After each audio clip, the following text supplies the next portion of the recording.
नमस्कार, हरिओम, स्वागत है सभी का आज की क्लास में। सबसे पहले प्रार्थना करेंगे। दोनों हाथ ज्ञान मुद्रा में रख लेंगे। धीरे से आंखें बंद कर लेंगे। मन शांत, विचार मुक्त। धीरे धीरे गहरी लंबी श्वास लेंगे। धीरे धीरे गहरी लंबी श्वास छोड़ेंगे। ओम भूर्भुवः स्वः तत्सवितुर्वरेण्यं भर्गो देवस्य धीमहि धियो यो नः प्रचोदयात्। ॐ शान्तिः शान्तिः शान्तिः। हथेलियों को परस्पर रगड़कर आंखों पर रखेंगे, चेहरे पर रखेंगे। हथेलियों के बीच में धीरे से आंखें खोल लेंगे। इसके बाद हाथ हटाकर आज की क्लास को आगे बढ़ाएंगे। एक बार पुनः सभी का स्वागत है। एक बार फिर से बता दीजिए, आवाज क्लियर है, वीडियो क्लियर है? Okay, thank you. चलिए, कल से हम आगे बढ़ते हैं। कल हमने मुस्लिम कालीन शिक्षा प्रणाली का थोड़ा सा ओवरव्यू लिया था और उसके पहले हम वेदकालीन शिक्षा प्रणाली पढ़ चुके हैं।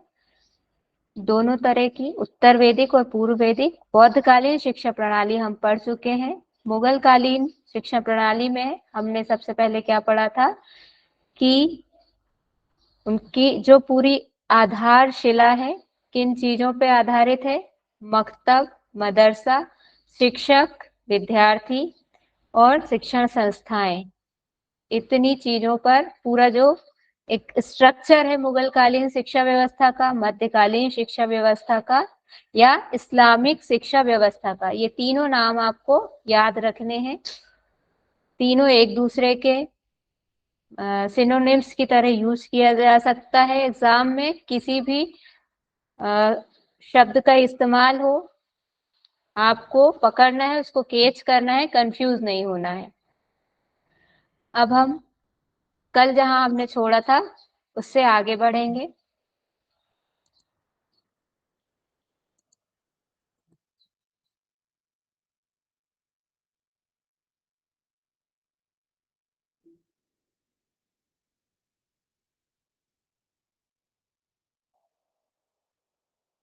स्क्रीन मेरी शो हो रही होगी आप सभी को?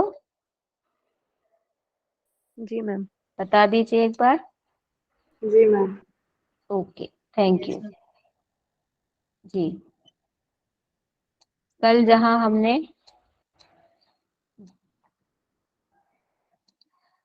छोड़ा था अपना, उसी के आगे हम पढ़ेंगे। एक बार जो कल पढ़ा था संक्षिप्त रूप में उसको हम देख लेते हैं। शिक्षण संस्थाएं क्या होती थी? दो तरह की शिक्षण संस्थाएं होती थी। एक होते थे मकतब, एक होते थे मदरसा। मकतब में प्राइमरी एजुकेशन दी जाती थी और मदरसा में हायर एजुकेशन दी जाती थी। मकतब में केवल इस्लामिक संप्रदाय के एक विशेष संप्रदाय के जिनकी शिक्षा प्रणाली थी उन्हीं का प्रवेश अलाउड था, बाकी लोगों का अलाउड नहीं था। मदरसों में सभी लोग पढ़ सकते थे हायर एजुकेशन के लिए, क्योंकि यहीं से डिसाइड हो जाता था कि अगर आपको इस्लामिक शिक्षा चाहिए और नहीं भी चाहिए तो क्या जोर जबरदस्ती से आपको मार मार के, एक आपने शब्द सुना होगा अन्यथा ना लें, प्रचलित है इसलिए उसको बता रही हूँ, कहा जाता है मार मार के मुसलमान बनाना। वो वास्तविकता थी कि आप अदर कास्ट के हो, अदर संप्रदाय के हो, आपको मार मार के मुस्लिम बनाया जाता है। इसी तरह से बचपन में ही धर्म परिवर्तन हो गया है और आपको मुसलमान बना दिया गया है। अब मुसलमान जब बनी गए हैं तो प्राथमिक में आपको एडमिशन मिल जाएगा यहीं। तो ज्यादातर ये होता था कि कन्वर्ट तो हो ही जाते थे, तो आप जो हायर एजुकेशन में आसानी से आपको मिल जाता था एडमिशन, और जो नहीं भी होते थे तो हायर एजुकेशन में था कि आप कर सकते हो हायर एजुकेशन। फिर मकतब शब्द कैसे बना? मकतब शब्द बना कुतुब शब्द से, अरबी भाषा के, वेरी गुड, अरबी भाषा के कुतुब शब्द से बना है। और इसका अर्थ क्या होता है बता दीजिए आप, माइक ऑन करके आप। जहाँ पढ़ना लिखना, जहाँ सिखाया जाता है वो स्थान। Very good, very good. जहाँ पर पढ़ना और लिखना सिखाया जाता है। प्रारंभिक शिक्षा में हम यही देखते हैं कि हर बच्चे को सिर्फ पढ़ना और लिखना सिखाया जाता है। और फिर जो हायर एजुकेशन वाला है मदरसा, वह कहाँ से बना है? किस शब्द? दरस शब्द से बना है। Very good. भाषण देना, और उसका अर्थ क्या होता है? भाषण देना, भाषण देना। हाँ, तो जो उस समय की एजुकेशन प्रणाली थी, वहां पर जो चलता था जिस तरह का, कैसे दी जाती थी? भाषण के द्वारा ही ज्यादा। हाँ, भाषण के द्वारा, मुख से बोलकर ही दी जाती थी हायर एजुकेशन। इसलिए जहां पर दी जाती थी ये एजुकेशन, उन इंस्टीट्यूशंस को क्या कहा गया? मदरसा कहा गया। अभी बहुत प्रचलन में चल रहा है। आपने अगर न्यूज अगर आप लोग देखते होंगे तो यूपी में जो केस हुए हैं, वो अतीक और अतीफ, दो भाई थे, उनके उनके जो पुराने वीडियो वायरल हो रहे हैं, उसमें कैसे वो माइक पे खड़े हो होकर, जनरली बहुत से वीडियो ऐसे सामने आते हैं कि माइक पर, ये तो आज की डेट में चल रहा है, ये वहां से लेके आए हैं, आज भी कुछ बीच शेष हैं कुमती वाले, जो इस तरह से कैक्टस बो रहे हैं और कैक्टस के जंगल खड़े कर रहे हैं। यहाँ पर जो शब्द हैं उनके अर्थ कुछ और है ना, और जा रहे हैं, लेकिन शब्दों का प्रयोग किसी और तरीके से हम कह रहे हैं। मतलब कुल मिला के कि बुरी वाली व्यवस्थाओं को बढ़ावा मिल रहा है। आज भी कुछ लोग बचे हुए हैं जो ऐसा काम करते हैं। उनके खूब वीडियो वायरल हो रहे हैं कि कैसे कैसे भाषण देते हैं, भड़काते हैं कि जिहाद करना है, लड़ना है, ये करना है, आतंक फैलाना है। तो इस टाइप की चीजें कैसे भाषण से दी जा रही, इस टाइप की शिक्षा। मस्जिदों के अंदर क्या होता है किसी को पता नहीं चलता है, क्योंकि दूसरे लोगों को परमिशन नहीं होती है अंदर जाने की। वहां पर इकट्ठे होके आप किसको क्या शिक्षा दे रहे हैं किसी को नहीं पता है। तो हम ज्यादा नहीं जाएंगे उधर गहराई में। हमें सिर्फ अपने हायर एजुकेशन से, पढ़ाई लिखाई वाली चीजों से रिलेटेड फैक्टों के बारे में ही पढ़ना है और आगे बढ़ना है। ये मकतब और मदरसा हमने दोनों देख लिए हैं। जो मकतब होते थे वह मस्जिदों के अंदर ही संलग्न होते थे, इंक्लूड होते थे, और इनमें केवल मुस्लिम बच्चे पढ़ते थे। फिर मदरसों में कौन, सभी तरह के लोग आ सकते थे। और मदरसों को कौन संरक्षण प्रदान करता था? जो वहां का राजकीय शासन होता था, उससे उसको संरक्षण, वित्त और सब चीजों की व्यवस्था होती थी। फिर शिक्षकों को खूब वेतन दिया जाता था, खूब भोग विलासपूर्ण जीवन जीने की उनको स्वतंत्रता थी। प्रारंभिक संस्कार कौन सा होता था? योग्यताएं कौन सी होती थी? ये हमने कल सब पढ़ लिया था। बिस्मिल्लाह की रस्म होती थी। जी, हायर एजुकेशन मदरसा, बिस्मिल्लाह की रस्म में आपको इम्पोर्टेंट एक तो आयु है। आयु कितनी होती थी? 4 4 4, ये याद रखना है, 4 4 का आपको फॉर्मूला। दूसरा इंपॉर्टेंट क्या है? ये आयतें। कौन सा चैप्टर? 55th और 87th, ये दो चैप्टर, इनकी कुछ आयतें, मतलब हम जिनको दोहा या श्लोक कहते हैं, वहां पर इनको आयत कहा जाता है। बस दो ये इसमें सबसे इंपॉर्टेंट है। और बिस्मिल्लाह का अर्थ क्या होता है? कि भगवान का नाम लेके किसी काम की शुरुआत करना, इसको इस वे में ले सकते हैं। अनुशासन कैसा था? अगर बच्चे ने कोई नियम तोड़ दिया तो उसको उल्टा तक लटकाया जा सकता था, बेंच से उसकी पिटाई की जा सकती थी। खूब कठोर अनुशासन था। और शिक्षा शुल्क बिल्कुल नहीं लगता था, फ्री एजुकेशन थी। आय का मुख्य स्रोत, मतलब वित्त पोषण कैसे होता था? राज्य सहायता से होता था। राजकीय नियंत्रण परोक्ष रूप से, इनडायरेक्टली, बीच में एक मीडिएटर होता है, उसके द्वारा सारा क्या करना है क्या नहीं करना है डिसाइड फाइनली कौन करता था? जो भी एम्पायर होता था वहां का। शिक्षक शिक्षार्थी संबंध अच्छे थे, हर युग में अच्छे होते हैं, लेकिन एकदम हार्ड एंड फास्ट नहीं था। अगर बच्चा क्रूर है तो शिक्षक के साथ कुछ भी कर सकता है। हमारी जो भारतीय परंपरा रही है, वैदिक कालीन शिक्षा परंपरा, बौद्ध कालीन शिक्षा जो परंपरा रही है, वहां पर कभी भी ऐसा कहीं देखने को नहीं मिलता है कि किसी शिष्य ने किसी गुरु के साथ में कुछ ऐसा बर्ताव किया हो अपमानजनक, या उसको उसके प्राणों से ही वंचित कर दिया हो। लेकिन यहाँ पर कहीं कहीं कुछ अपवाद मिलते हैं। फिर शिक्षा का माध्यम, दो भाषाएं हुआ करती थी, अरबी और फारसी, क्योंकि अरबी और फारसी में ही सारा इनका लिटरेचर हुआ करता था। शिक्षा को क्या कहा गया है, कल ये हमने पढ़ लिया था, यहाँ तक पढ़ लिया था। शिक्षा को अमृत कहा गया है। क्यों कहा गया है अमृत? मैंने बताया था क्या काम करता है अमृत।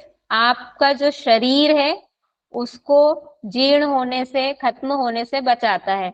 जबकि यहाँ पे दो विरोधी बातें हमको दिख रही हैं कि अमृत को, शिक्षा को अमृत कहा है और अमृत से मोक्ष की प्राप्ति बोला है। लेकिन मोक्ष हम देखते हैं, मोक्ष का मतलब क्या होता है? शरीर नहीं रह जाता है मोक्ष के बाद में। मोक्ष मतलब आपका फिर दोबारा शरीर मिलेगा ही नहीं। और यहाँ अमृत से क्या होता है कि सशरीर रहता है व्यक्ति, उसका शरीर नहीं जाता है फिर। तो यहाँ पे आपको खुद विरोधाभास दिखाई देगा। तो यहाँ पर मोक्ष, इनका मोक्ष क्या है कि आप, मोक्ष कैसे मिल रहा है यहाँ पे? जो खूब भोग विलास पूर्ण जीवन है उसकी प्राप्ति आप कैसे कर सकते हैं, उसका ज्ञान यहाँ पर मोक्ष है। उस ज्ञान की बात हो रही है, उस अमृत की बात हो रही है। परीक्षा प्रणाली एवं उपलब्धियां हमने समझ ली थी कि किसी प्रकार की कोई परीक्षा प्रणाली नहीं होती थी, सिर्फ अपने एक्सपीरियंस के आधार पर पर्टिकुलर स्टूडेंट का नेचर कैसा रहा है, बिहेवियर कैसा रहा है, उसके अकॉर्डिंग उसको आगे बढ़ा दिया जाता था या नहीं बढ़ाया जाता था। चाटुकारिता यहाँ से हमको देखने को मिलती है कि जरूर उसका डेवलपमेंट यहीं से होगा। चाटुकारिता मीन्स कि चम्मचगिरी करना, चापलूसी करना, आगे पीछे घूमना, टीचर को पटा के रखना, आज चलिए समोसे खिला दिए, नए वस्त्र पहना दिए, कुछ कुछ गिफ्ट ला ला के दे दिए। तो ये सब क्या था? शिक्षक को पटाने के लिए, अपने फेवर में करने के लिए, यहाँ से उस एक कहना चाहिए विकृति का भी जन्म हुआ, हम समझ सकते हैं। और दो जो उपाधियां मिलती थी, एक काबिल की और एक फाजिल की। आपने सुना होगा कई बार कि तुम इस काबिल नहीं हो, ये काम तुम नहीं कर पाओगे। हमें क्या लगता है काबिल का अर्थ हम क्या समझते हैं फिर उस वे में? काबिल मतलब योग्य या अयोग्य। लेकिन यहाँ आप जाएंगे अभी इस इतिहास में, यहाँ पहुंच के देखेंगे तो काबिल का अर्थ क्या हो रहा है? काबिल मतलब उपाधि है। कौन सी उपाधि? जो फिलॉसफी का मास्टर है, सॉरी इस्लामिक धर्म का जो मास्टर है, उसके पास में काबिल की उपाधि है, उसे काबिल कहा जाएगा। तो वो काबिल, और उसी को कहाँ पे फिर जो गवर्नमेंट जॉब है हायर लेवल की, उसी को मिलेगी। जिसके पास काबिल नहीं है उसको नहीं मिलेगी। और जो फिलॉसफी का एक्सपर्ट है उसको फाजिल के उपाधि मिलेगी, डिग्री उसको फाजिल की मिल जाएगी। आप ये फाजिल तो बहुत आसानी से याद रख सकते हैं।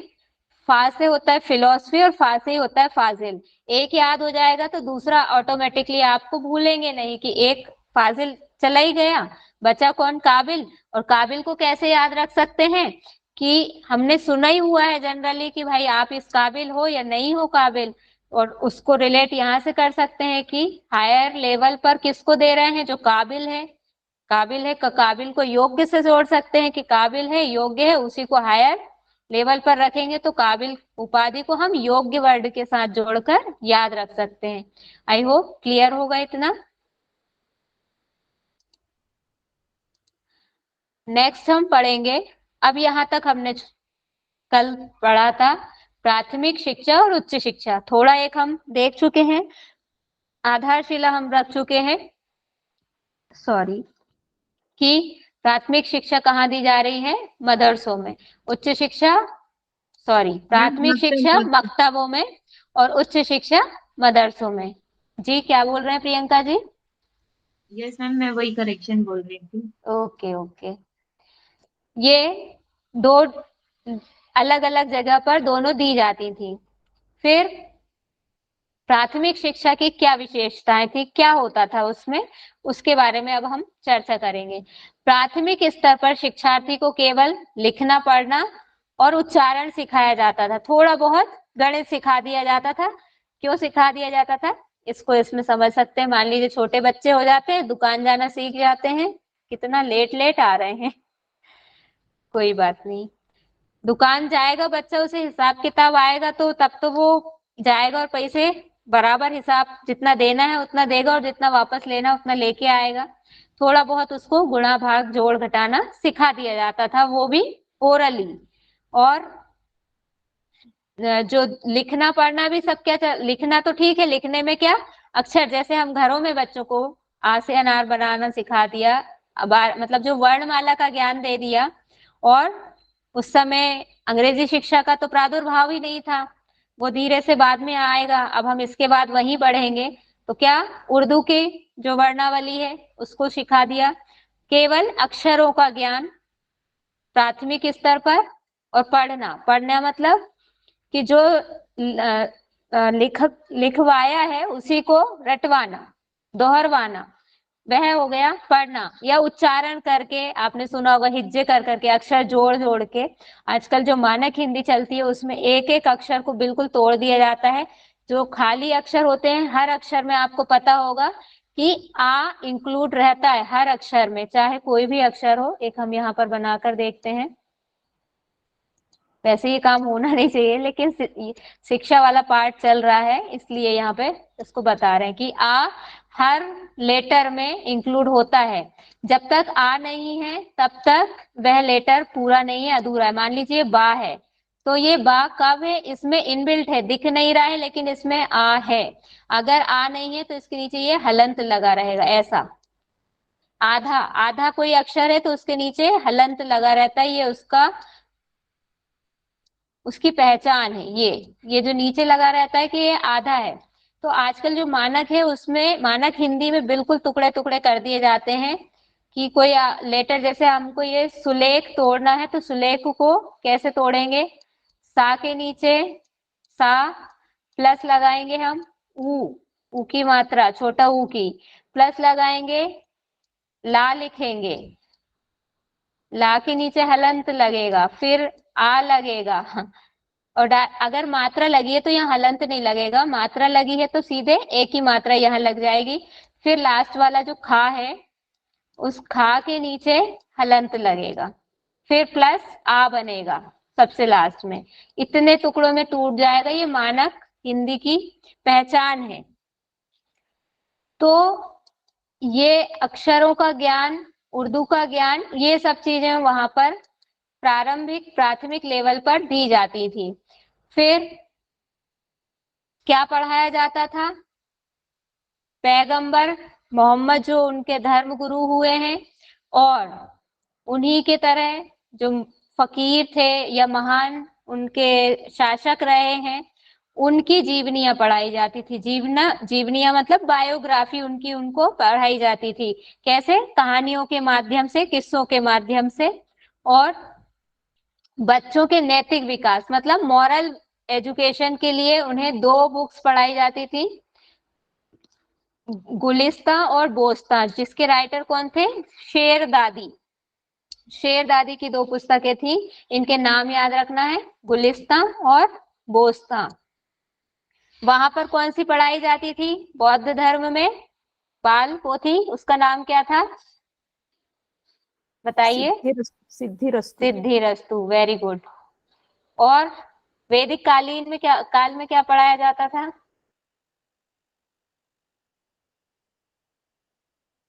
वेद ही पढ़ाए जाते थे। चिंतन, चिंता में मत पढ़िए, वेद पढ़ाए जाते थे। जब बच्चा एजुकेशन प्रारंभ होती थी तभी से वेदों का आरंभ हो जाता था। फिर आगे बढ़ेंगे,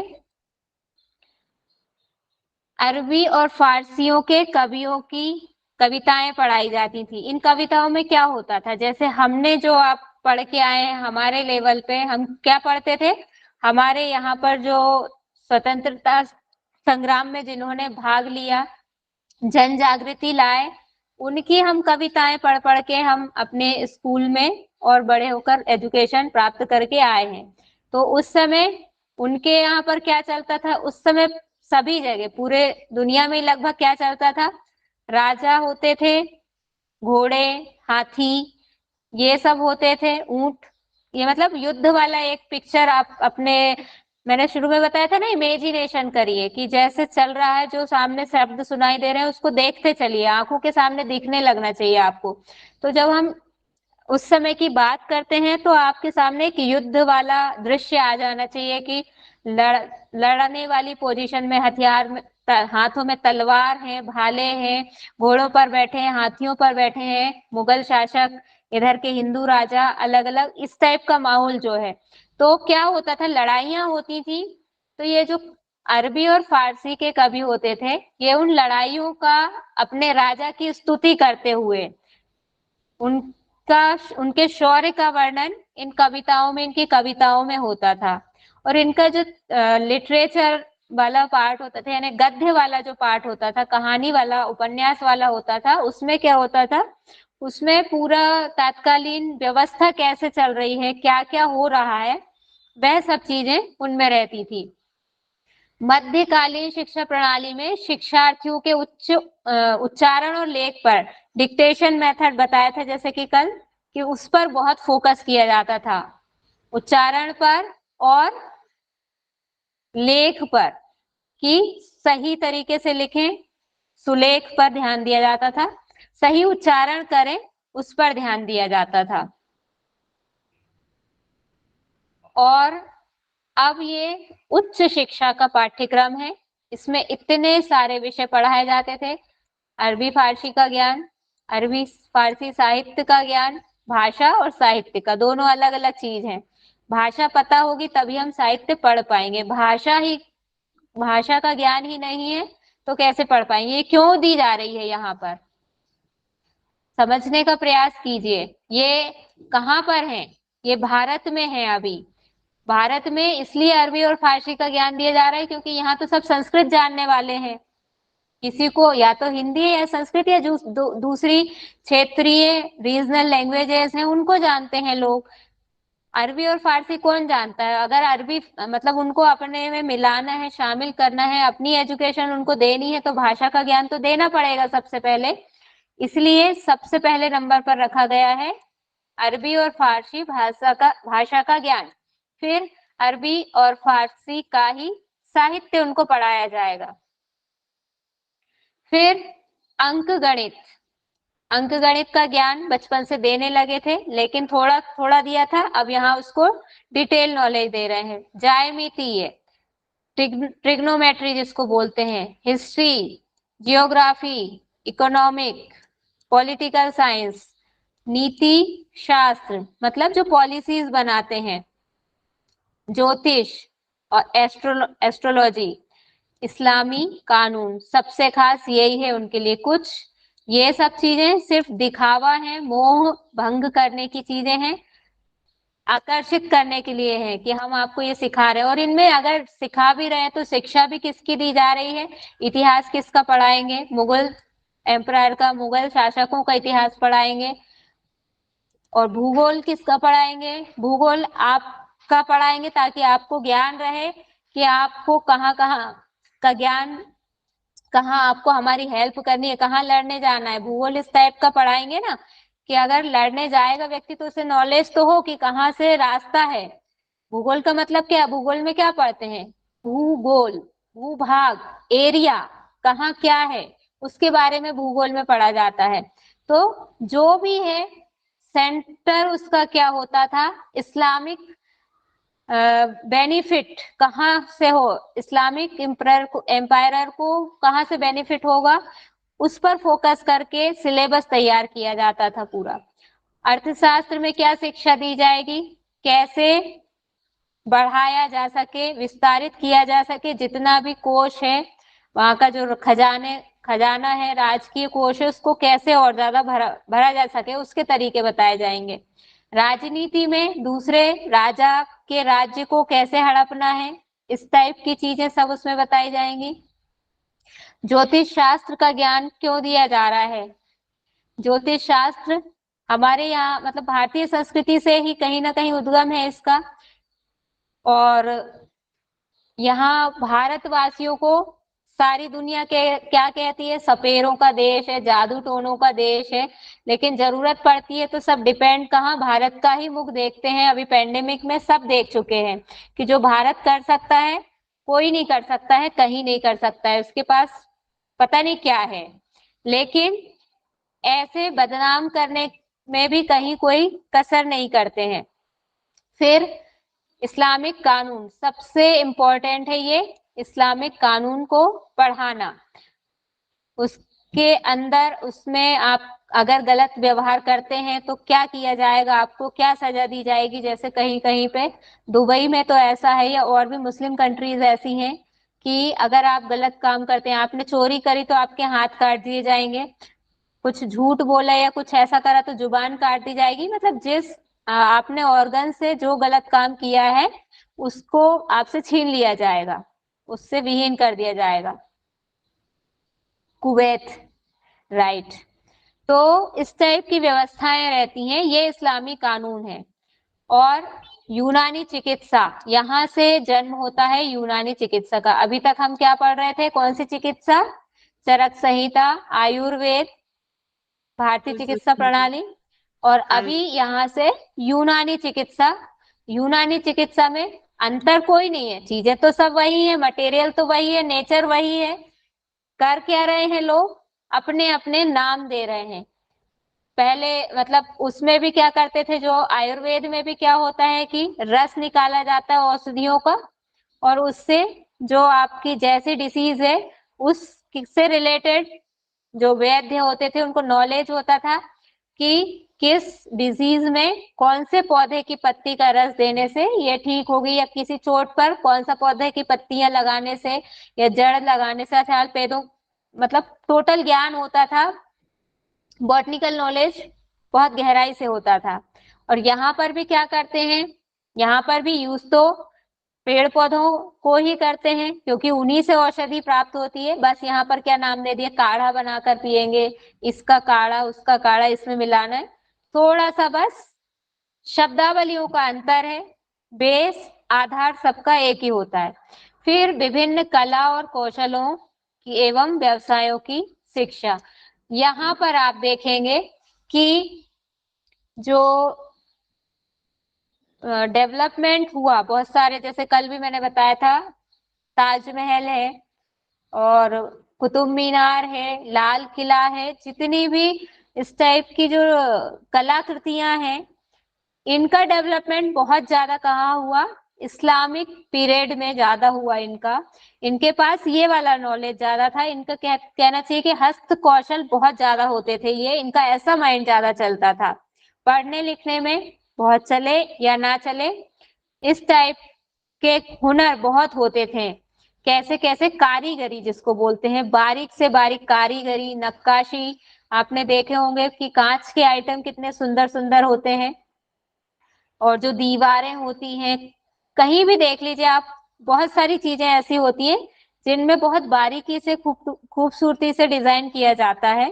तो ये यहाँ से इसकी शिक्षा दी जाती थी, यहाँ से इसका आरंभ माना जाता है भारत में। भारत की परिप्रेक्ष्य में उनके पास तो पहले से था हुनर, भारत के संदर्भ में यहाँ जब 1200 से लेके 1800 तक के बीच में इसका डेवलपमेंट बहुत ज्यादा हुआ। बिल्डिंगें तो बौद्धकालीन समय में भी बहुत, बौद्ध के पीरियड में भी बहुत बनी, डेवलपमेंट बहुत हुआ उस समय भी, लेकिन इतनी बारीकी से जो नक्काशी का काम था वह नहीं था, वह यहाँ जाके आगे ज्यादा बढ़ गया। और दो तरह की शिक्षा में डिवाइड थी हायर एजुकेशन, एक को लौकिक बोलते थे, एक को अलौकिक बोलते थे। सेम वे प्राचीन समय में भी बोलते थे और बौद्धकालीन समय में भी था ऐसा। लौकिक में ये सब चीजें आ गई, और अलौकिक में क्या आ जाएगा, कुरान शरीफ का ज्ञान, इस्लामी साहित्य का ज्ञान, सूफी साहित्य का ज्ञान, और शरीयत की शिक्षा। शरीयत मतलब इस्लामिक जो इस्लामी कानून है उसी को यहाँ पे शरीयत कहा गया है। और ये किसके लिए है?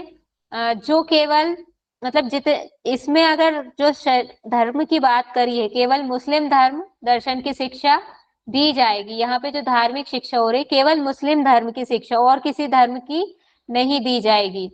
लेकिन एक शासक हुए अकबर, उनको उदारवादी माना जाता है कि वो बहुत उदारवादी थे, और उन्होंने क्या किया, सभी धर्मों के लिए सभी धर्मों के दर्शन अपने यहाँ पर कुछ कुछ मदरसों में पढ़ाने की उन्होंने अनुमति दे दी। लेकिन इसके पीछे का भी लॉजिक कुछ और है। कई बार चीजें जैसी दिखाई देती हैं वैसी होती नहीं है। उन्होंने इसका क्यों व्यवस्था करी? क्योंकि हमारी जो भारतीय वैदिक प्रणाली है, भारतीय संस्कृति है, वेदों का जो ज्ञान है, सबको पता है कि वास्तविक ज्ञान वही है, वहीं से निकल के आता है और बहुत वैज्ञानिक है, प्रामाणिक है। इसलिए जो बुद्धिजीवी होते हैं उसकी तरफ जाते हैं। अगर हम इसका नॉलेज ले लेंगे तो हम अपनी व्यवस्था को बहुत सुदृढ़ कर सकेंगे। ये तो हम कर रहे हैं कि हम अपना नॉलेज तो दे रहे हैं, अपनी चीजें तो मनवा रहे हैं, लेकिन इनका हमें पता चल जाएगा तो हमारा फायदा ही होगा, प्लस पॉइंट है ये हमारे लिए। ये सोच थी, इसलिए यहाँ पर व्यवस्था की गई कि कुछ मदरसों में दूसरे धर्मों के भी ग्रंथों को पढ़ाया जाए, दर्शनों को पढ़ाया जाए। ये नहीं था कि बहुत उदारवादी थे, इसलिए इन धर्म ग्रंथों को अपने मदरसों में पढ़ाने की अनुमति दी। सूफी साहित्य क्या होते हैं? संत हर समय पर होते हैं। संत कौन होते हैं? कोई बताएगा संत कौन होते हैं? किसी ने रामायण जी पढ़ी होगी तो जरूर संत के बारे में बता सकते हैं। उसमें बहुत अच्छे से संतों के गुण और दोष बताए गए हैं। संत के मतलब सज्जनों और दुर्जनों के, और संत के और जो दूसरे लोग होते हैं उनके गुण और दुर्गुण बताए गए हैं। कोई बताएंगे? इच्छुक हैं बताने के, संत किसे कहते हैं? संत, सन्यासी या अंतर दोनों में? स्पेशली जो अहिंसा का पालन करता हो और सत्य की राह पर चलता हो, ऐसा ही कुछ। बहुत सरल तरीके से अगर बात करें, संत का अर्थ होता है न्यूट्रल। न्यूट्रल व्यक्ति जो है उसे किसी चीज से फर्क नहीं पड़ता। सुख दुख समाहारा, पढ़ा होगा आपने गीता जी में, अगर अब नहीं पढ़ा होगा तो आपने उसमें तो पढ़ा ही होगा। ततो द्वंद्वा न अभिघातः, योग दर्शन तो पढ़ लिया है ना। ततो द्वंद्वा न अभिघातः, ये सूत्र सभी ने पढ़ा होगा। कौन से नंबर का सूत्र है, किस पाद का सूत्र है, बताइए? साधन का फल है मैम, आसन का फल है। वेरी गुड, आसन का फल है, साधन पाद में बताया गया है। तो इसका अर्थ क्या है? ना सुख से फर्क, समस्त दुखों से, मतलब किसी भी प्रकार के द्वंद्व का कोई असर नहीं होता है, ना सर्दी गर्मी भूख प्यास, किसी चीज का फर्क नहीं पड़ता है। शरीर है तो फर्क पड़ेगा, डेफिनेटली पड़ेगा, लेकिन उसको सहन करने की शक्ति भी होती है। आप संत के मुंह पर थूक भी देंगे तो वह वैसे ही सेम प्रसन्न मुद्रा में रहेगा जैसे उससे पूर्व थे।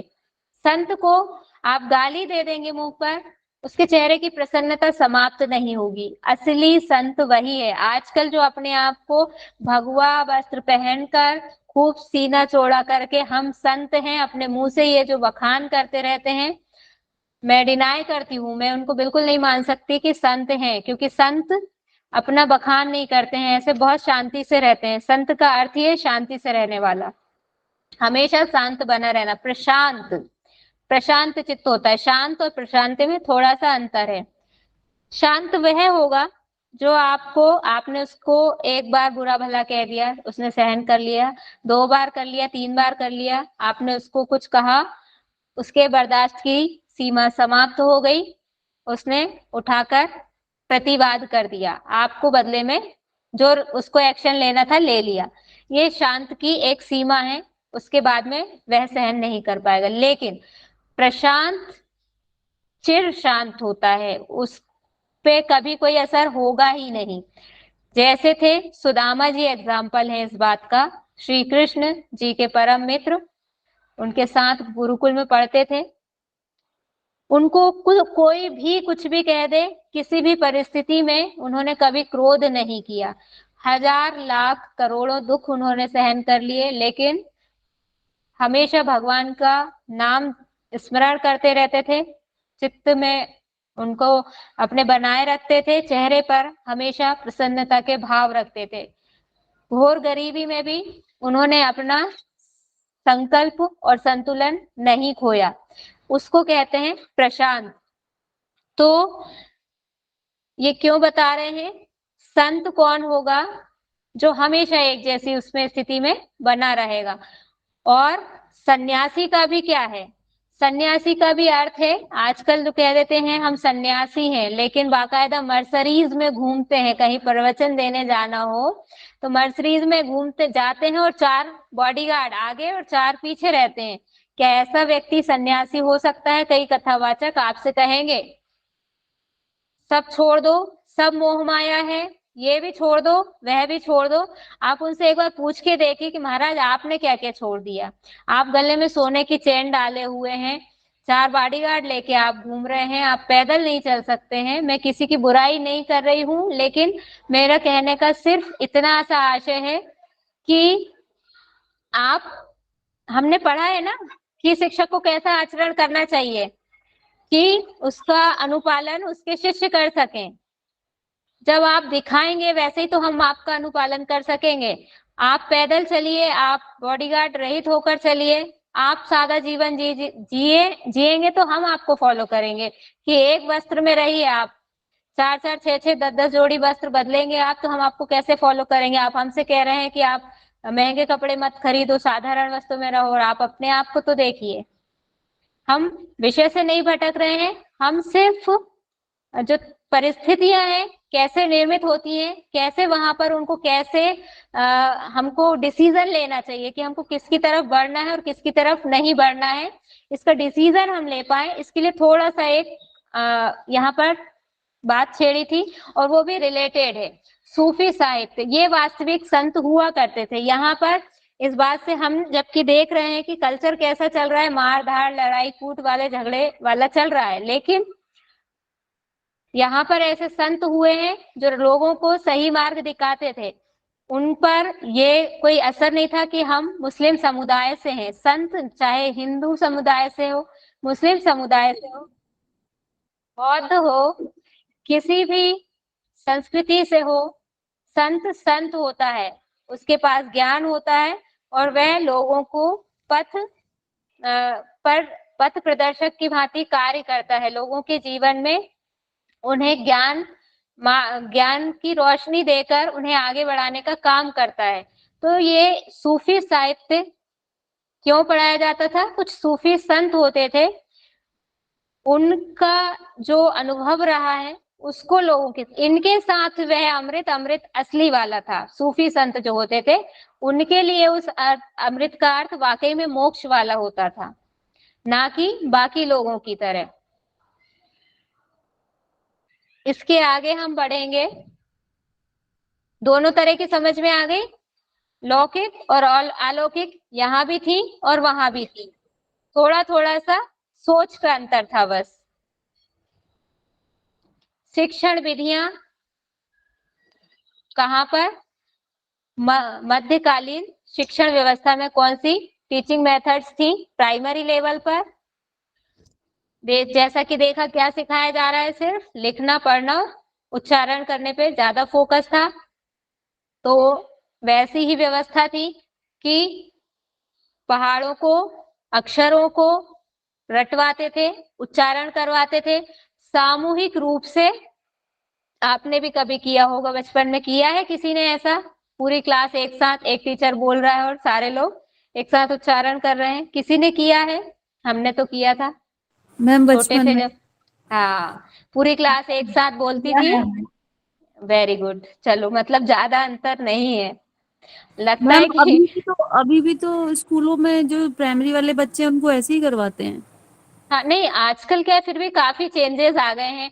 एलईडी के हाँ जी। माध्यम से, प्रोजेक्टर के माध्यम से पढ़ाया ज्यादा जाता है, स्टोरी टेलिंग ज्यादा वैसे करी जाती है। लेकिन हमारे समय तो इतनी सब टेक्नोलॉजी थी ही नहीं, तो हमको तो वैसे ही कि टीचर ने बोला, बच्चे पीछे से या फिर एक किसी बच्चे को सिखा दिया जो याद करके आ गया, चलो बेटा तुम ही सारे, टीचर बढ़िया बैठ गए अपने कुछ काम कर रहे हैं, टीचरों को भी बहुत काम दिए जाते थे, तो वो अपना काम कर रहे हैं और बच्चे, एक बच्चे सबको दोहरवा रहा है, दो एकम दो, दो दूनी चार, ऐसे सब चलता था। तो यही व्यवस्था यहाँ पर थी। अच्छा, ओके, आप हमसे ओल्ड हैं, अच्छी बात है। तो आपके अनुभव हम यहाँ पर साझा करेंगे अपने साथ में। मैं भी यही बोलने वाली थी, दो एकम दो, दो दूनी चार, बहुत तेज तेज चिल्ला चिल्ला के बोलते थे। हाँ, और आईने अकबरी में ऐसा उल्लेख है कि सरकंडी कलम का प्रयोग किया जाता था। अब पेन तो होते नहीं थे ऐसे आजकल जो चलते हैं, तो कैसे लिखते थे, ऐसी एक दवात होती थी, मतलब एक शीशी होती थी जिसमें स्याही बनाकर रखी जाती थी। पहले स्याही कैसी चल जाती थी, मतलब रसों का, रंगों का, रंगों से जो हाँ, नेचुरल कलर जो था उससे बनाई जाती थी, और एक बर्तन में उसको भर के फिर उसमें कलर यहाँ से चेंज करते हैं, ऐसे उसमें एक जो यहाँ पर बोले ना सरकंडे की कलम, सरकंडा क्या होता है, एक किसी भी पौधे की टहनी आप समझ लीजिए, जैसे या तो मोर पंख से भी प्राचीन समय में मोर पंख से लिखा जाता था, उसको ऐसे डुबो डुबो के फिर ऐसे ऐसे से लिखते थे उससे, ऐसी वाली व्यवस्था रहती थी। तख्ती का, तख्ती किसी भी कार्डबोर्ड की बना ली, हार्ड, एक जो भी लकड़ी का कहना चाहिए छाल, मोटी छाल से बना ली जाती थी, एक कार्डबोर्ड, उस पे रख के, मतलब यहाँ से आपको सार तत्व क्या लेना है कि यहाँ पे क्या शुरुआत हो गई थी, स्याही, कलम और तख्ती की शुरुआत कहाँ से हो गई है, मध्यकालीन शिक्षा व्यवस्था से। इन तीन चीजों की शुरुआत हम मान सकते हैं। अभी तक हमने नहीं देखा था, बौद्ध काल में नहीं थी ये व्यवस्था, और वेद काल में तो हम लिखते ही नहीं थे, सिर्फ सुनते थे, सुन के याद कर लेते थे, या लिखने का कहीं कहीं जो लगता था तो वो अलग टाइप से व्यवस्थाएं होती थी, ऐसा बहुत ही सिस्टमेटिक नहीं चलता था लिखने का कार्य। इसके बाद शिक्षण विधियां हायर लेवल पर कौन सी होती थी, भाषण, जैसा कि मदरसे के नाम से ही पता है कि भाषण होता ही था, और व्याख्यान, व्याख्यान मतलब एक्सप्लेन करना, जैसे अभी चल रहा है एक टॉपिक हम ले रहे हैं, उसको हम एक्सप्लेन कर रहे हैं, डिटेल में समझ रहे हैं। भाषण, भाषण और व्याख्यान में अंतर भी समझ लीजिए। भाषण मतलब बोलना, कुछ भी आप बोल सकते हैं, वो सब भाषण में आएगा, भाषा को बाहर, भाषा के माध्यम से दूसरों तक अपनी बात कहना। अब वो कुछ भी हो सकती है, चाहे उससे रिलेटेड नहीं है कि सामने वाले के समझ में आ रहा है या नहीं आ रहा है, जबकि व्याख्यान में क्या होगा, ये प्रयास किया जाएगा, एक तो बस विषय वस्तु कैसी हो, उद्देश्य पूर्ण हो, काम की हो, अर्थपूर्ण हो, अनर्गल ना हो, अनर्गल प्रलाप ना हो, व्यर्थ वार्तालाप ना हो। दूसरी, उसको समझाने का प्रयास किया जाता है, पहले उसको एक संक्षिप्त रूप में बताया, फिर उसको डिटेल्ड रूप में एक्सप्लेन कर दिया। ये दोनों में अंतर है, भाषण में और व्याख्यान में। भाषण में आप कुछ भी बोल सकते हैं, वो सब भाषण की कैटेगरी में आएगा आपको। इसीलिए पहले क्या होता था, जब हम स्कूल में थे छोटे छोटे, तो जो कोई भी फंक्शंस होते थे, एनुअल डे भी समझ लीजिए, भाषण तो हर कार्यक्रम में होता था। जो मुख्य अतिथि आएंगे वो क्या करते थे, भाषण ही तो देते थे, उनका उद्बोधन, या जो 15 अगस्त 26 जनवरी पे भाषण में नाम लिखवा दो, किस किस को अपनी परफॉर्मेंस देनी है, नाम लिखवा दीजिए, ऐसा बोला जाता था हमको। तो जिसने नाम लिखवाया वो बड़ा खुश है कि मैं इस पे लिख के लाऊंगा, मैं बोलूंगा, लेकिन बाकी सब लोग, हे भगवान इसको झेलना पड़ेगा इतनी देर तक, कोई 5 मिनट 2 मिनट जितनी भी देर का भाषण, मतलब भाषण के नाम से कैसी नेगेटिविटी आती थी कि नहीं, आज भी आ जाती है कि इनका भाषण कौन सुनेगा इतनी देर, होता है या नहीं होता है, हैंड रेस करके बताइए।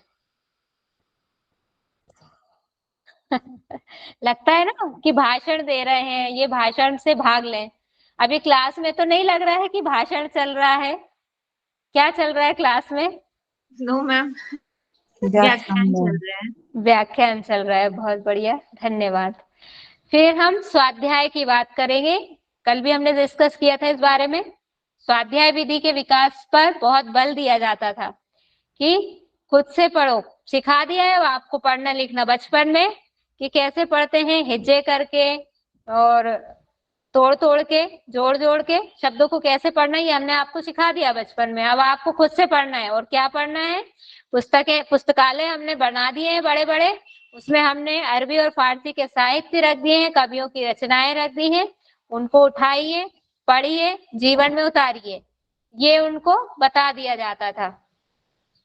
और प्रदर्शन प्रयोग विधि का प्रयोग किया जाता था, मतलब डेमोन्स्ट्रेशन मेथड, जैसे हमारे योग में होता है प्रैक्टिकल में कि टीचर या जो इंस्ट्रक्टर होता है पहले करके दिखाता है, उसके बाद सामने वालों को उसके बेनिफिट डिसबेनिफिट या उसकी जो सावधानियां होती है वह सब बता देता है, फिर उनसे करवाता है, फिर देखता है, ऑब्जर्व करता है कि सही किया या गलत किया। और प्रयोग विधि में क्या होगा? प्रयोग विधि में कल भी बताया था शायद कि करके देख रहे हैं हम किसी भी चीज को, कि अभी तक हमने सिर्फ सुना था कि भाई पानी में एक मात्रा में हम नमक डालते जाएंगे, सॉल्यूशन, सॉल्वेंट और क्या होना चाहिए, विलयन, विलायक, और एक चीज क्या होती है, विलेय, ऐसे। हाँ, सॉल्वेंट, सॉल्यूशन और एक चीज, मतलब तीनों चीजों को। इसका हम प्रैक्टिकल पढ़ते थे शायद 9th-10th में रहता है ये, कि आप बताइए कि क्या पता चल रहा है। आप करके देखेंगे तभी पता चलेगा कि नमक डालते जा रहे हैं पानी में, लेकिन सैचुरेटेड जब हो जाएगा उसके बाद वह नहीं लेगा। खाना खा रहे हैं हम, खाते जा रहे हैं, लेकिन एक कंडीशन ऐसी आती ना कि बस गले तक भर गए, अब नहीं खाया जाएगा। तो वही कंडीशन होती है पानी में नमक को जब घोल रहे हैं या शर्करा को घोल रहे हैं, शुगर घोल रहे हैं, एक कंडीशन तक घुलेगी, एक स्टेट तक, उसके बाद घुलना बंद हो जाएगी। जितनी उसमें उसकी कैपेसिटी थी उतनी उसने ले ली। तो ये बच्चे को कैसे पता चलेगा जब तक करके नहीं देखेगा। तो यहाँ पर कौन कौन से होते थे प्रयोग विधि में, ये तो हम आज की डेट के हमने एग्जाम्पल समझ लिए। उस समय क्या कौशल की शिक्षा ज्यादा दी जाती थी? लड़ना ही महत्वपूर्ण सबसे ज्यादा होता था कि लड़ाई करना सीखना है, अपने एम्पायर को ब्रॉड लेवल पर ले जाना है, उसकी सीमाओं का विस्तार करना है। तो आपने जो कला तलवारबाजी सीखी है उसका प्रैक्टिकल करके देखो कि आप लड़ पा रहे कि नहीं लड़ पा रहे। 4 जो ट्रेन थे लोग, उनके सामने जो नया सीख के आया उसको खड़ा कर दिया और देखो, तीरंदाजी में देखो, निशाना लगा के देखो कि आपका सही निशाना लग रहा है कि नहीं लग रहा है। ये वाले प्रैक्टिकल एग्जाम, ये एक एग्जाम युद्ध के उससे थे। प्रैक्टिकल तो किसी भी चीज में हो सकता है, A to Z हर चीज में शामिल हो जाता है। जैसे शिक्षा हर जगह शामिल है, प्रैक्टिकल भी हर जगह शामिल है। नारी शिक्षा की बात करें तो नारी शिक्षा का क्या स्थिति थी? हम देख रहे हैं कि भारतीय परंपरा में, वैदिक शिक्षण प्रणाली में कोई पर्दा प्रथा नहीं थी, कोई नारियों के लिए बंधन नहीं थे, किसी भी प्रकार के रोक टोक नहीं थी। पूर्व वैदिक प्रणाली में बहुत अच्छे से शिक्षा नारी को प्राप्त हो जाती थी। गुरुकुलों में ही रहने की व्यवस्था थी, वैसा ही आचरण करना पड़ता था, बालकों के समान सारे नियम कानून थे। बौद्ध काल में हमने देखा नारियों के लिए अलग मठ की व्यवस्था थी, बालकों के समान नहीं समझा जाता था, उनको भेद किया जाता था, बालकों में और बालिकाओं में अलग अलग उनको शिक्षा दी जाती थी। मुगल काल में अब क्या हुआ? एक तो उत्तर वैदिक काल से ही गड़बड़ियां शुरू हो गई, उसके बाद बौद्ध काल में भी भेदभाव हुआ, फिर मुगल काल के जो आए लोग, उन्होंने क्या किया हम देख ही रहे, लूटपाट मचाने वाले थे। आपने सुना भी होगा एक राजा के, उनके जो मतलब कहना चाहिए ऐसा वाला प्लेस जहां पर महिलाएं रहती थी, यानी जो फैमिली वाला पोर्शन था उसको हराम कहा जाता था, हराम खाना। तो जिसमें उसकी पत्नियां रहती थी, एक एक राजा की एक एक लाख तक पत्नियां रहती थी। अब ऐसे तो श्री कृष्ण जी भगवान के भी आपके मन में सवाल आएगा कि हमारे भगवान श्री कृष्ण की भी कितनी पत्नियां थी? कितनी पत्नियां थी, किसी को याद है टोटल कितनी पत्नियां थी श्री कृष्ण की? मैम 16,000 वो थी। 16,000 थे शायद। 16 16,108। ठीक है, टोटल 16,108। और हर एक पत्नी के 10-10 पुत्र थे उनके, एक एक पुत्री 10-10 पुत्र। तो आप 1,87,100 100 कुछ इस टाइप से उनका जो वंश था, टोटल इतने लोग उनके परिवार में थे।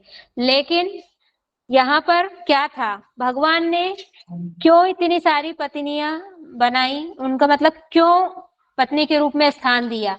यहाँ पर उनकी रक्षा, उनके स्त्रीत्व और सम्मान का हनन हो रहा था, उनकी रक्षा के लिए उनका हाथ थामा था।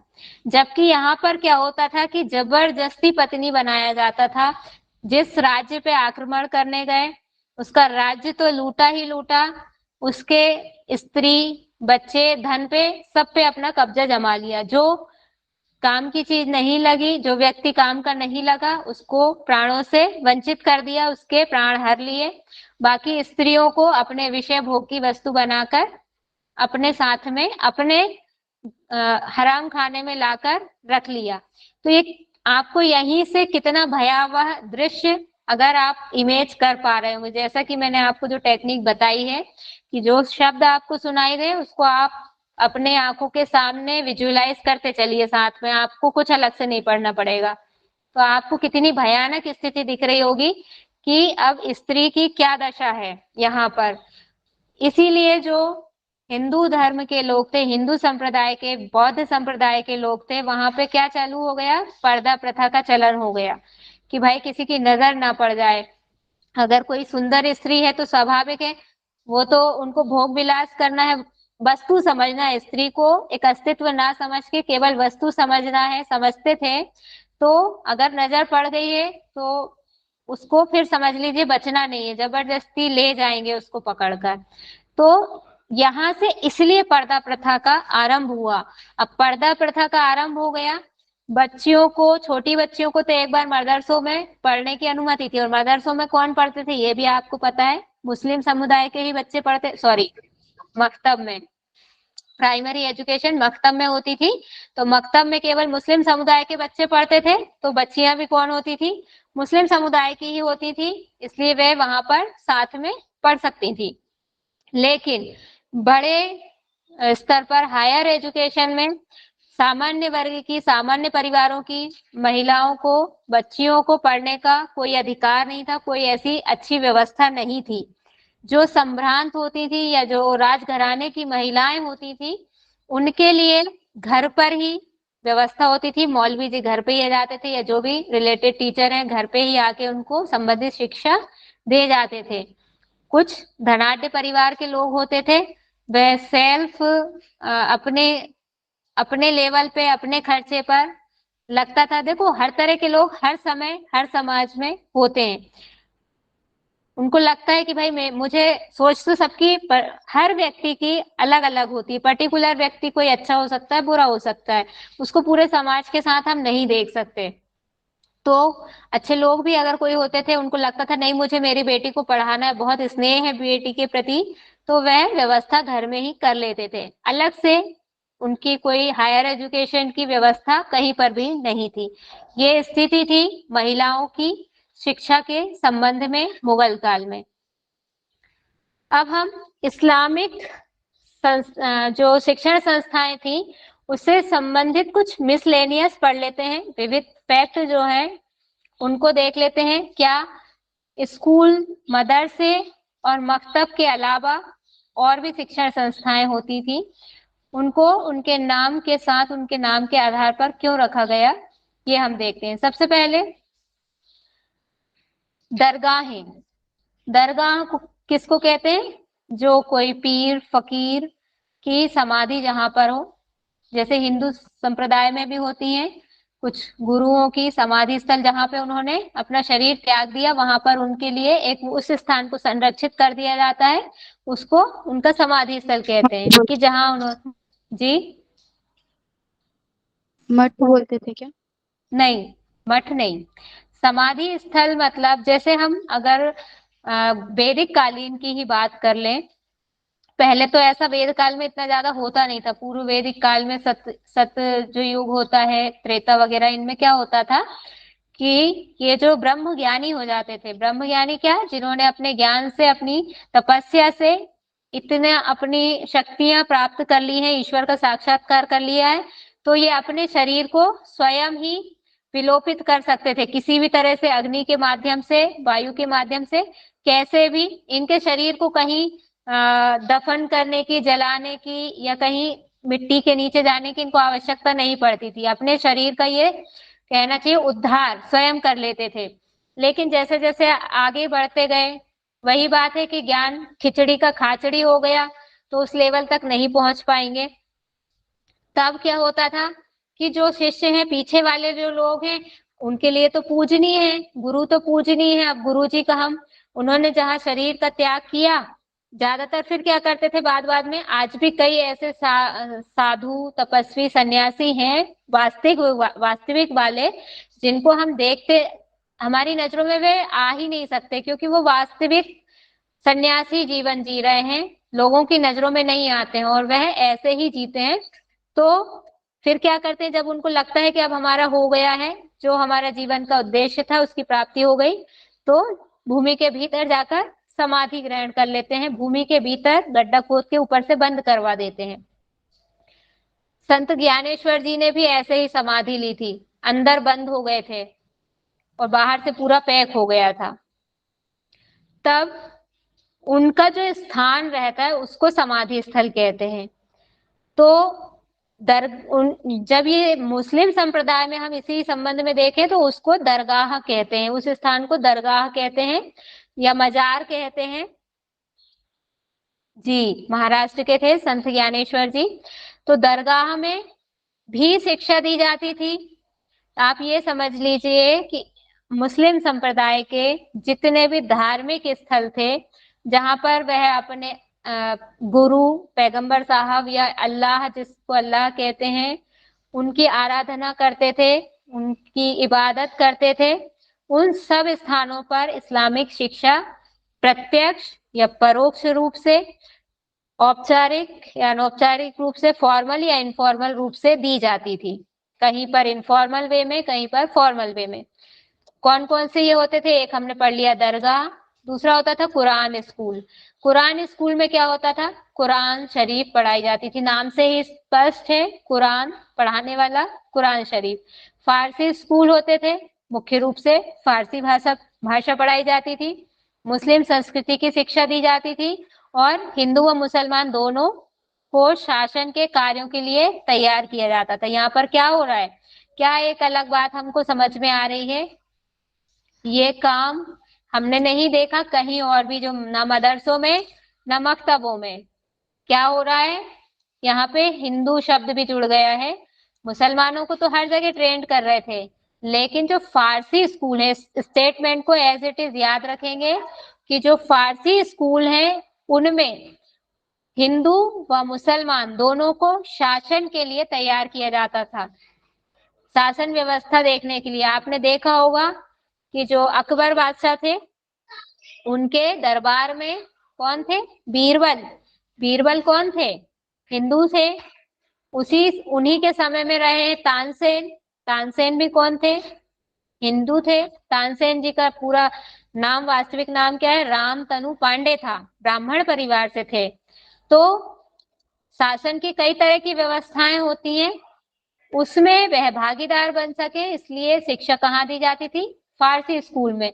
क्यों दी जाती थी, क्योंकि शासन व्यवस्था मोस्टली फारसी भाषा के आधार पर चलती थी, तो उनको पहले फारसी नॉलेज दिया जाता था, इस तरह से तैयार करा जाता था कि भाई अब तानसेन है तो तानसेन तो अपने आप में एक ही रहे ना, उनके गले में जो है, लता मंगेशकर जी के गले में जो है, और कोई के पास तो नहीं हो सकता। अब उनको अपने यहाँ लाना है तो क्या करना पड़ेगा, पहले उनको अपने अनुसार ढालना तो पड़ेगा, तब वह हमारे शासन व्यवस्था में सम्मिलित होकर हमारे लिए, हमारे मनचाहा कार्य कर पाएंगे। इसलिए यहाँ पर ये एजुकेशन दी जाती थी, इस स्टेटमेंट को आप याद रखेंगे। फिर फारसी कुरान स्कूल, इसमें क्या होता होगा, धार्मिक शिक्षा का केंद्र है, फारसी भाषा में कुरान का ज्ञान कराया जाता। यहाँ पे कुरान स्कूल में कुरान आप फारसी में भी पढ़ सकते हैं, अरबी में भी पढ़ सकते हैं, लेकिन यहाँ पर फारसी में फारसी भाषा में ही दिया जाएगा, इस्लाम की शिक्षा दी जाएगी। अरबी स्कूल होते थे, ये उच्च शिक्षा के ऐसे केंद्र थे जिनमें केवल अरबी भाषा के और उसके साहित्य की शिक्षा दी जाती थी। ये इतनी चीजें हैं, आपको एज इट इज इनको याद करना रहेगा, या अपने माइंड में, मतलब याद करना बहुत कठिन नहीं है, सब अपने अपने नाम से स्पष्ट हो रहे हैं। बस एक दरगाह है तो दरगाह को भी बता दिया गया है कि क्या होता है दरगाह का मीनिंग। आशा है इतनी चीजें आपको क्लियर होंगी, इसमें कोई डाउट नहीं होना चाहिए। जन शिक्षा की बात करें, यहाँ पर हमने सबसे पहले शुरुआत यहीं से की थी। जब हम मध्यकालीन शिक्षा का स्टार्ट कर रहे थे पढ़ना, तो यहीं से शुरुआत की थी। क्या ये जन शिक्षा के लिए आए थे? जन जन में शिक्षा का प्रचार प्रसार करने के उद्देश्य से शिक्षा प्रणाली प्रारंभ हुई थी? बताइए कोई माइक ओपन करके या मैसेज करके, क्या मैम उद्देश्य जी था? नहीं मैम। मुस्लिम धर्म का प्रचार प्रसार करने आए थे, अपने धर्म को बढ़ाने। Very good. इनका कोई ऐसा इरादा नहीं था कि हम जो अशिक्षित लोग हैं यहाँ के और जो गरीबी में पड़े हैं उनको शिक्षित कर दें, उनको शिक्षित करके उनको रोजगार से लगा दें, व्यवसाय से लगा दें, ऐसा कोई इनका इरादा नहीं था। इनका उद्देश्य सिर्फ और सिर्फ इस्लामिक धर्म का प्रचार करना, अपने राज्यों का विस्तार करना था। जन शिक्षा की कोई बात इनके मस्तिष्क में कहीं से कहीं तक नहीं थी। बस इतना ही है इसमें। यहाँ पर मुस्लिम शिक्षा प्रणाली, इस्लामिक शिक्षा प्रणाली या मध्यकालीन शिक्षा प्रणाली वाला आपका पोर्शन कंप्लीट होता है। समय भी कंप्लीट हो गया है। पढ़ाते पढ़ाते समय का पता नहीं चलता है, आप लोग बोर हो जाते होंगे। बता दिया कीजिए। No ma'am, no. चीजें मतलब ऐसी रहती है ना, लिंक जुड़ी रहती है उनकी, तो पता नहीं चलता है। चलिए,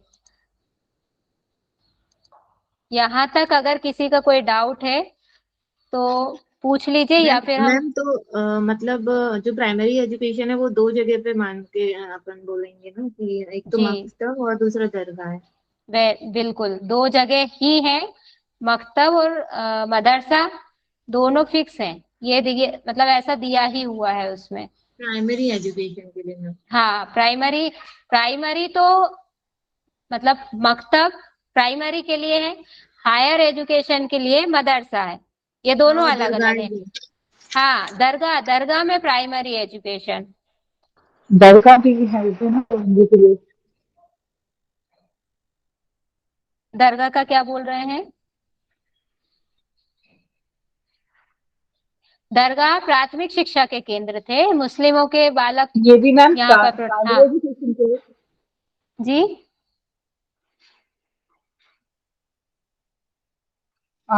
सॉरी मैम, मैं भी वही कह रही थी कि दरगाह में भी प्राथमिक शिक्षा का ही केंद्र था ना, दरगाह में भी, जैसा कि अभी आपने हाँ, बताया। ये भी प्राथमिक शिक्षा के ही थे, मेरी वॉइस क्लियर क्योंकि नहीं आ रही वही है क्या? काम हो रहा है ना।